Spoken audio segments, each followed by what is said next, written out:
Now that we know or may not know about acids and bases, we're going to talk about our favorite table. Not a wooden table or a metal table, the periodic table. Now, I know you guys are getting really harmful flashbacks, but let me just explain. So, as we all know, the periodic table consists of all the atoms and basically molecules that exist within our universe, and they have been given special chemical names such as hydrogen is H, lithium is Li, so on and so forth. But we're going to talk about some really common molecules that we use in our day-to-day life. Now, let's start with the easy one, like a really easy. Water, H2O. Now, you may be wondering, O is O2. We already know that. Oxygen is always O2.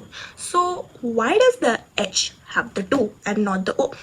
Well, that's because when we write formulas, we change the powers and the powers are transported. So, for example, if H had power of 2 and 0 had power of 1, it would be HO2.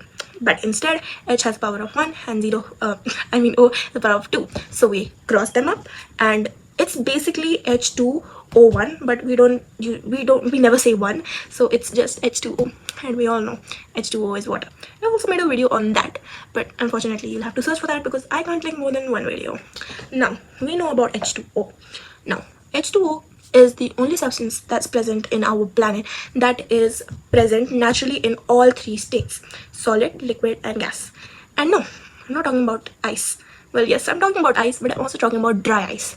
Now, we all know that when a solid goes to liquid, it's called condensation, and it goes from liquid to gaseous through evaporation. But how do we make it go from gaseous to solid air? Well, that's called sublimation. This part is usually always left out when we are being taught the water cycle, because well, it's not really important or as we think, but dry ice is actually quite important. It's a very cool item. Literally, did you see my pun there? It's a very cool item. Yeah, I should stop now.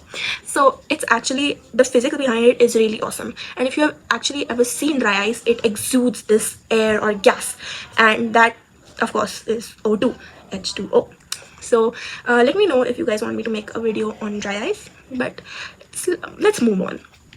So we know about some common gases like hydrogen, potassium, nitrogen, and of course carbon dioxide. CO2 is carbon dioxide, as I just said.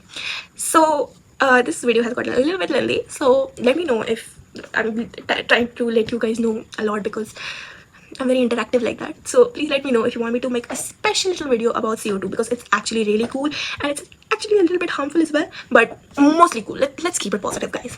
So if you enjoyed this chemistry video, make sure to hit that subscribe button because I clearly make chemistry videos daily.